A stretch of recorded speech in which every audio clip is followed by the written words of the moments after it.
നിങ്ങളുടെ favourite shows ഇനി ഒരിക്കലും മിസ്സാവില്ല. ഇപ്പോൾ C5-ലൂടെ കാണും നിങ്ങളുടെ ഫേവറേറ്റ് ഷോ തികച്ചും സൗജന്യമായി.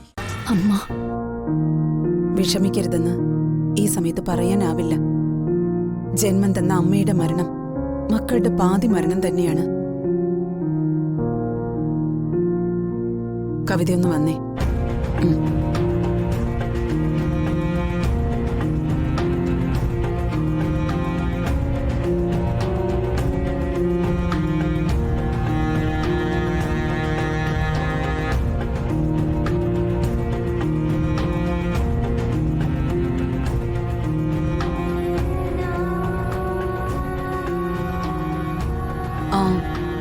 കവിത, എന്താ കാര്യം?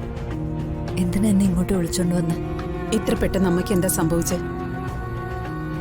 അമ്മ ടെറസിലേക്ക് കയറിപ്പോയതാ, അപ്പോഴാ ഇത് സംഭവിച്ചത്. അമ്മ അങ്ങനെ ടെറസിൽ പോകുന്ന പതിവില്ലല്ലോ. പതിവില്ല, പക്ഷെ അമ്മ ഇന്നലെ പോയി. വരാനുള്ളത് വഴി തങ്ങില്ലല്ലോ. പെട്ടെന്ന് ഒരു കാരണവുമില്ലാതെ അമ്മ ടെറസിലേക്ക് പോവാ. അവിചാരിതമായി ടെറസിൽ നിന്നും വീഴുക, അപ്പൊ തന്നെ മരിക്കുക. എന്തോ എനിക്കതങ്ങോട്ട് വിശ്വസിക്കാൻ പറ്റുന്നില്ല. എനിക്കും വിശ്വസിക്കാൻ പറ്റുന്നില്ല. ഈ സംഭവത്തിന് പിന്നിൽ ചില നാടകങ്ങളൊക്കെ ഉണ്ട്. നാടകങ്ങളോ? അമ്മയുടെ ഈ ചടങ്ങൊന്ന് കഴിയട്ടെ, എല്ലാം ഞാൻ വെളിപ്പെടുത്തും. എന്തായാലും എന്നോടത് പറഞ്ഞൂടെ? എന്താ ശരിക്കും അമ്മയുടെ മരണത്തിൽ സംഭവിച്ചത്?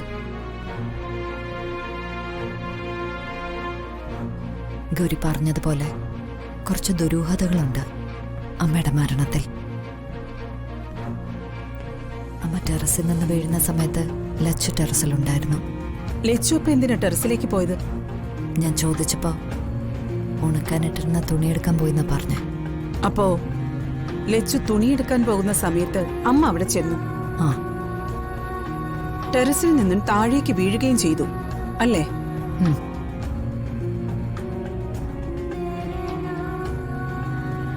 ഞങ്ങൾക്ക് ഞങ്ങളുടെ അമ്മയില്ലാതായത്.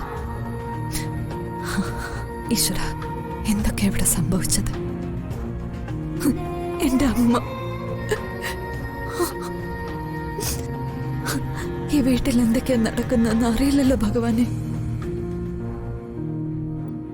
കവിതയുടെ ഈ സങ്കടം ശരിക്കും ഉള്ളതാണോ? അതോ എന്തെങ്കിലും രഹസ്യം എന്നിൽ നിന്നും മറയ്ക്കാനുള്ള തന്ത്രമാണോ? എന്ത് രഹസ്യം? ഞാനൊരു സത്യം പറഞ്ഞ കവിത ഞെട്ടരുത്. എന്ത് സത്യം? അമ്മയെ ടെറസിൽ നിന്നും തള്ളിയിട്ട് കൊന്നതല്ലേ?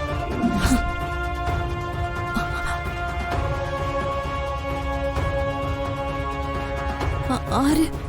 എന്തിന്? ഗൗരി എന്തൊക്കെയാ പറയുന്നത്? എങ്ങനെ ഞാനിത് അറിഞ്ഞുന്നാണോ? ഇനിയിപ്പോ ലച്ചു ചെയ്യിപ്പിച്ചായിരിക്കോ? ലച്ചുവോ അതോ കവിതയോ?